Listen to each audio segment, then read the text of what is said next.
morning, everybody, and thank you so much for the privilege of being able to talk with you today.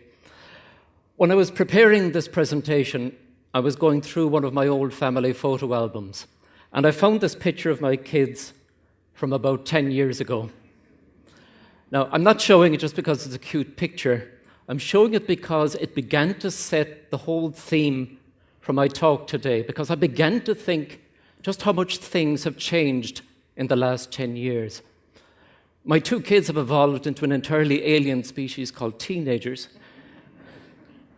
But at the same time, they, and indeed everybody in this room, have become expert users of gadgets like these. They have become a seamless part of their lives to access this amazing thing that we call the internet. And they don't, and most of us don't, unless you're a technology nerd like myself, you don't stop and think, what is the internet? How does the internet do something like this? Let's stop and think about that for a second. 200 million results in 0.42 seconds. It should be impossible. Any of you could take out a smart gadget, do a Google search, it wanders up the Wi-Fi, wanders up loads of internet, ends up in some distant Google server which sifts through the world's information, and whoomph, back down, personalized 200 million results in a fraction of a second. It just should not be able to happen. Well, yet it does, and it happens so often, we use it so often, we don't even think what the internet really is. And what the internet is an incredible communications infrastructure that we've largely put in place over the 10 years since my two kids dressed up in those silly hats. It covers the world. It's enormous capacity, speed. We can access it at a very low cost, and it gives us access to a tremendous world of information. It's transformed our lives, and it's also been a tremendous creator of wealth, of added economic value. And with the existence of that infrastructure, and with the momentum of that wealth creation, there's an obvious push to keep all of that going and to move on to the next generation. What can we do next with the internet? And that's the subject of my talk here today, which is the Internet of Things, where we connect the physical world and potentially everything in it, including ourselves, to the internet. Because the internet at the moment, really, all we do is we have screens and we access information. And we can do that from anywhere in the world and reach out to information anywhere in the world. We add things into the Internet of Things, we begin to access the real world through the backbone of the internet. And if you do want to connect any particular thing to the Internet of Things, just embed or attach some electronics, some processing power, some memory, give it a unique identity, its own personal web address. Just think of yourself as having a personal web address for yourself. We attach some sensors, and that's another thing that's changed tremendously in the last 10 years. We now have tiny, low-cost, very highly reliable sensors to sense almost anything. You imagine it, we can probably sense it using electronics. We give it the ability to communicate over short range, like near-field communication, up to Bluetooth Wi-Fi, into the wired and wireless internet over any distance. And finally, we give the thing the ability to take some actions. It could be as simple as flashing a light or making a sound. It could upload its data to somewhere. It could exchange data with another smart thing. It could change the parameters of how your driverless car works in the future smart highways of the future smart cities, change the parameters of an industrial manufacturing process, change how our entire national electricity grid operates. And the other thing, or yet another thing that's progressed enormously in the last 10 years, we can do all of that with gadgets as small as this. This is the Curie from Intel. They showed it at the Consumer Electronics Show in Las Vegas earlier this year. It's aimed at the sports wearables market. You're a sports person, you wear it, it monitors your fitness, your level of activity, your level of performance. It's got a 6-axis accelerometer gyro to monitor movement, built-in quark processor, low-energy radio, works off a button battery, and a cool thing that built into it is a signal processing engine that can recognize the sport you're playing from the type of movements that you're carrying out. And with devices as small as this, and as powerful as this, and as low cost as this, there is really no limit to the things that we can potentially connect to the internet. Be they living or inert, be they static or moving, be they in the air, in the land, or in the water, we can create a truly interconnected physical world. Why would we want to bother? If we know what's happening in the physical world, we can better understand what's happening there. If we know what's happening in the physical world, we can reach out and potentially control it and change things. And if you do that, the possibilities almost become beyond the imagination. I'm going to show a short concept video from Cisco, which gives a picture of some of the potential, at least from the viewpoint of a technology company. This is the cat that drank the milk and let in the dog that jumped on the woman who brewed the coffee. Brew coffee. That woke the man who was late for work. All right, I gotta go. And drove the car Driverless mode engaged. that found the parking spot Find parking space. Parking space found. that alerted the door that opened the control room, Hey, Bob. that secured the data, that directed the turbines, that powered the sprinklers, that watered the grass, that fed the cow, that made the milk, that went to the store, that reminded the man to buy the milk, that was poured by the girl who loved the cat, that drank the milk. So once you start to connect everything up, then you can begin to do very different things. And there's almost no aspect of human activity that can't be touched by the Internet of Things, whether it's improving efficiency, reducing waste, or simply just knowing what is going on. We can reach out and monitor and control almost anything. Many people are surprised that I include the arts down at the bottom right-hand corner of this.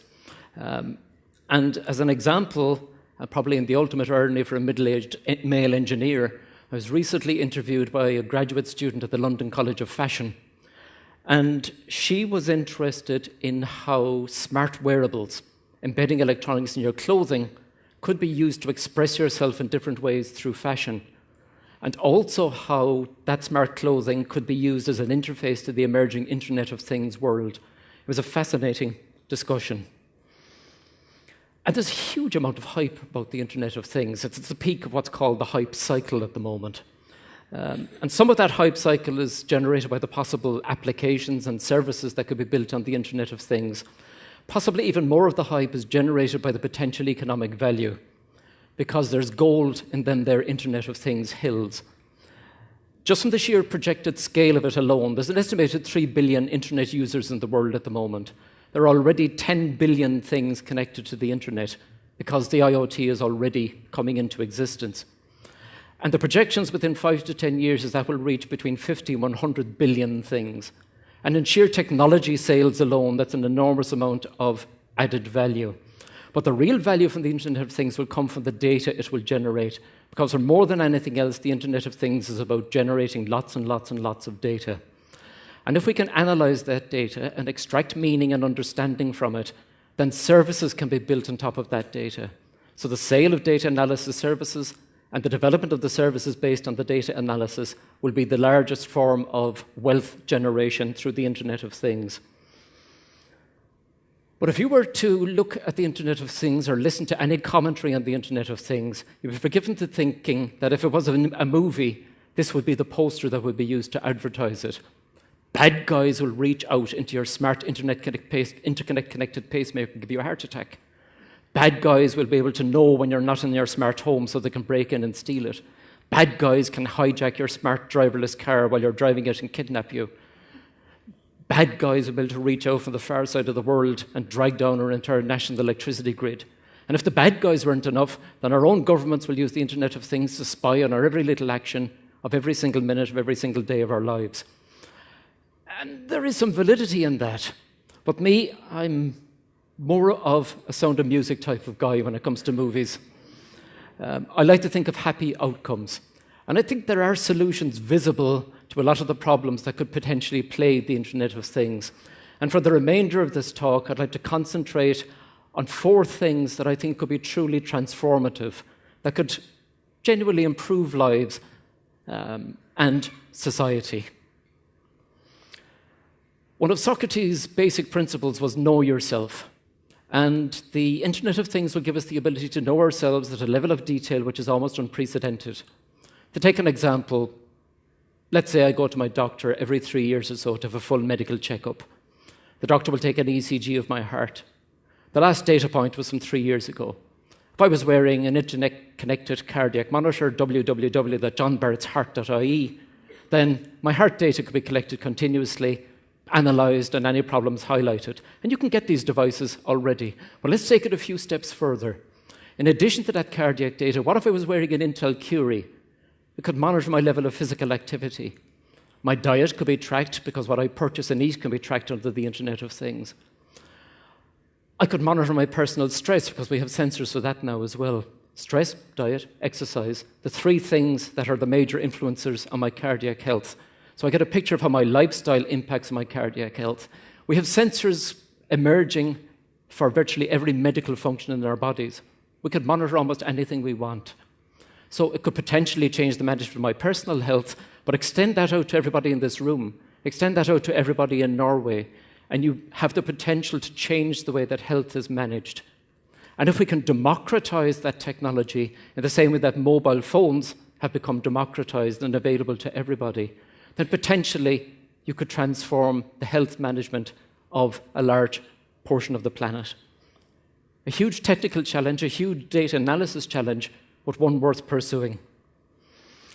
Believe it or not, the Internet of Things will be able to predict the future. Or at least in principle, because the more data you have on your past situation and your current situation, then the more accurate your predictions can be. And predictive maintenance is one of the big targets for the Internet of Things. Monitoring machinery, cars, our own bodies, to see when they're showing early signs of wear out, so you can intervene before damage happens, which is it's much more efficient, much more lower cost. But again, let's take that a few steps further into the realm of what could be almost impossible. 1/3 of the food we produce in the world today is lost or goes to waste every year. Here in Europe, we throw more food in our bins every year than the entire food production of sub-Saharan Africa. There's something wrong with a world like that. And the pressures are only increasing with climate change. If we can monitor agricultural soils and how crops are growing, if we can follow the whole way down the food processing and distribution chain down to the consumer, so we can predict where food is needed, when food is needed, and in the quantities in which it is needed, perhaps we can just chip away at that waste a little. And even a 1% reduction in waste could feed anything between an estimated 6 and 10 million extra people every year. Again, a huge technological challenge, but one well worth aiming at, I think. Many of you may recognize Salvador Dali's The Persistence of Memory. And going back to my opening slide of my two kids dressed up in every hat in the house, I'd forgotten it. I'd forgotten it had ever happened, that they had so much fun that day. And I began to think, what else have I forgotten? And what else am I going to forget as I get even older and even more bothered? What will my kids have forgotten about me? What will they have forgotten about when they were children? But I began to think, as I move about in an Internet of Things world, every smart thing that I come into contact with will know who I am, log me, know what I've done with the smart thing. If I could somehow develop a service that could collect all that data in a memory box, attach it up with all my photos and videos and sounds and everything else, and bundle it into something that wandered with me cumulatively throughout my life, wouldn't it be a wonderful thing as I'm sitting down in my old age to be able to review all that? Wouldn't it be a wonderful thing just to package and send on to my kids? Would it be a wonderful thing for historians in 100 or 500 or 1,000 years' time to be able to look at the tiny details of early 21st century life? I think it's a fascinating prospect, currently impossible, but just about within the realms of the possible if we work for it. My final theme is invisibility. And I want to show a very short clip from a short TED Talk, which is one of my favorites ever. It's from David Gallo, The Wonders of the Undersea World. And if you haven't seen it, you should go out and see it. There's some algae in the foreground and an octopus. Isn't that amazing? Let's do it backwards. I thought he was joking when he first showed it to me. I thought it was all graphics. So here it is in reverse. Watch the skin color. Watch the skin texture. Just an amazing animal. Can change color and texture to match the surroundings. Watch them blend right into this algae. 1, 2, 3.